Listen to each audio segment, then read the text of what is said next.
कृष्ण का रामबाण ऑडियो ज़रूर सुन लें, बहुत बड़ा नहीं है। बेटा, जब हिंदी शिक्षण पढ़ाया जाए, जब हिंदी विषय पढ़ाया जाए, तो बच्चों को अभिप्रेरणा के द्वारा पढ़ाना चाहिए। अभिप्रेरणा क्यों? क्योंकि जब बच्चा प्रेरित होगा, जब उसे प्रेरणा मिलेगी, तभी वो हिंदी पढ़ेगा, अन्यथा हिंदी नहीं पढ़ेगा। तो उसे हिंदी को पूर्व ज्ञान से, नए ज्ञान से जोड़ के बताना चाहिए। जो बताएगा उसे प्रेरक कहते हैं।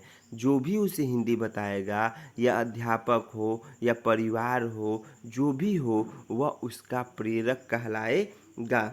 जब वो हिंदी पढ़ा रहा है तो ये भी देखना है कि बच्चे में रुचि है कि नहीं। जब तक उसके में रुचि नहीं रहेगा तब तक हिंदी नहीं पढ़ेगा। रुचि रहेगी तभी उसकी क्षमता का विकास होगा, तभी उसकी आवश्यकता का अनुसार होगा, तभी वह रुचि के द्वारा वह हिंदी पढ़ना प्रारंभ कर देगा।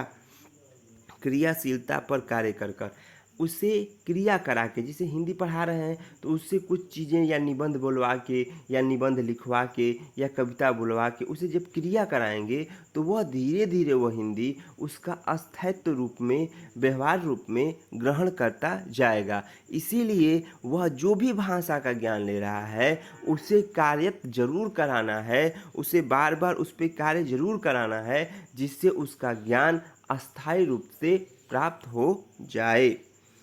जीवन से जोड़, जब हिंदी पढ़ा रहे हैं तो उसके जीवन से जोड़िए कि भाई आप हिंदी पढ़ोगे तभी अपनी बातों को एक जगह से दूसरी जगह कह पाओगे, या दूसरे की बातों को समझ पाओगे। जब जीवन शैली से जोड़ेंगे तो वह जो भी वह भाषा सीख रहा है वह भाषा उसके अस्तित्व में आ जाएगा, अस्थायी रूप से आ जाएगा, वो सीख लेगा। तो जीवन शैली से जोड़ के भाषा का ज्ञान देना चाहिए। जहाँ भी ये ऑप्शन मिलेगा वो ऑप्शन एकदम आपके सही होंगे बच्चे।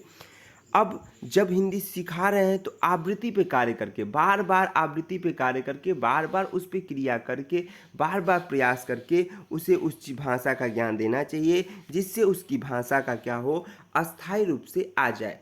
पुनः बलन पे कार्य करके, पुनः बलन का अर्थ क्या होता है? पुनः बलन का सिद्धांत हल ने दिया था। जैसे मान लीजिए कि आप उसको हिंदी एक बार नहीं आई तो क्या आप छोड़ देंगे? नहीं, फिर पुनः बलन मतलब उस पर फिर बल देंगे, उसके व्यवहार पे कार्य करेंगे, उसके क्रियाशीलता पे कार्य करेंगे, उस पर निश्चित रूप से कार्य करेंगे, जिसके द्वारा उसकी जो अनिश्चितता है वो हट जाए और वह कार्य को करके वह भाषा को जान जाए।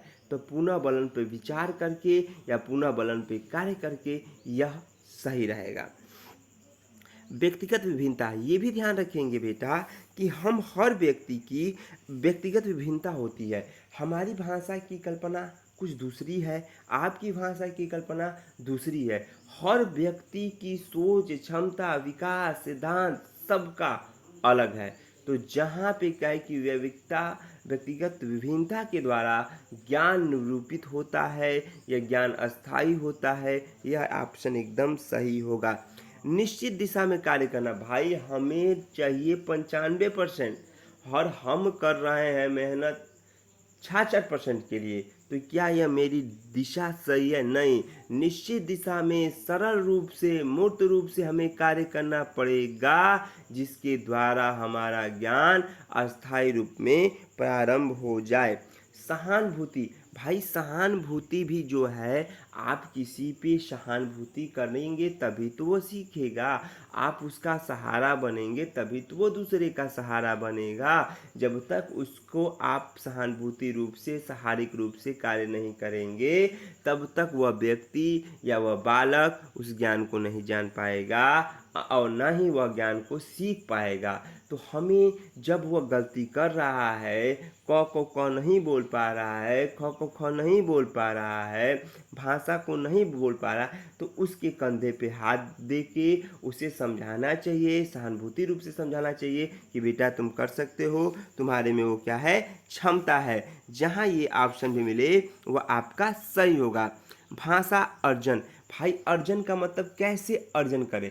तो भाषा सहज होनी चाहिए, एकदम सरल होनी चाहिए। वही व्यक्ति, नेता वही बनता है जो अच्छा वक्ता होता है, अध्यापक वही बनता है जो अच्छा वक्ता होता है, और भाषा वैसी होनी चाहिए जो भाषा सरल होनी चाहिए। भाषा अधिगम, प्रयासपूर्ण और विद्यालय रूपी है। भाषा का अधिगम तब होगा जब वो प्रयासपूर्ण हो, प्रयास करता हो, विद्यालय के ज्ञान से जोड़ के हो। भाषण विविधता संसाधन के रूप में अलग होगा, सीखने के रूप में अलग होगा, वृद्धि के रूप में अलग होगा, विकास के रूप में भी अलग होगा।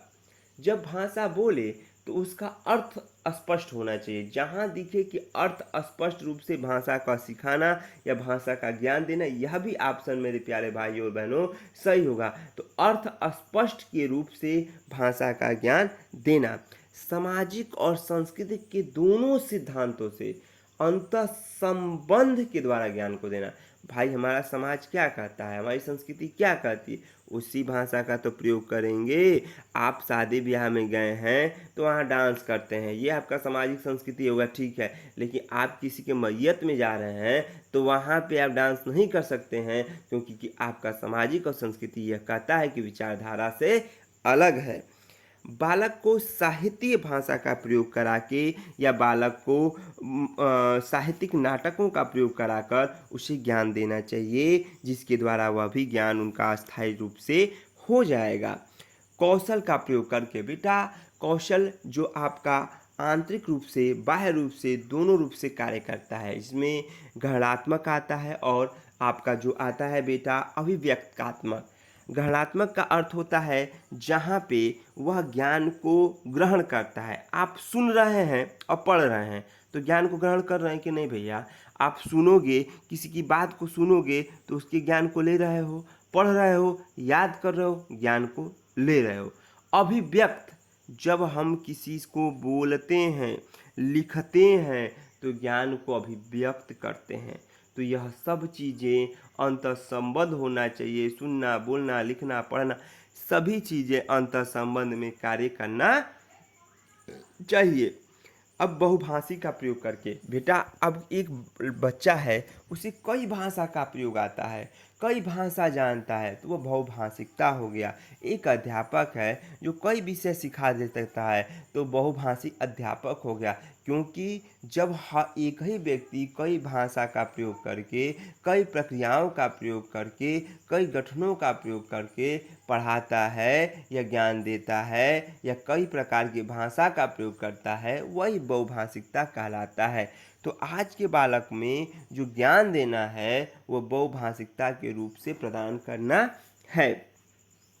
अच्छा, जब बच्चा पढ़ ले तो उस पर चर्चा किया जाए कि भाई आज तुम क्या पढ़े हो, तो बताएगा कि मैं ये पढ़ा हूँ। चर्चा करके ज्ञान देना चाहिए और रचनात्मक रूप से जो भी ज्ञान दिया जाए व्यवहार रूप से करना चाहिए।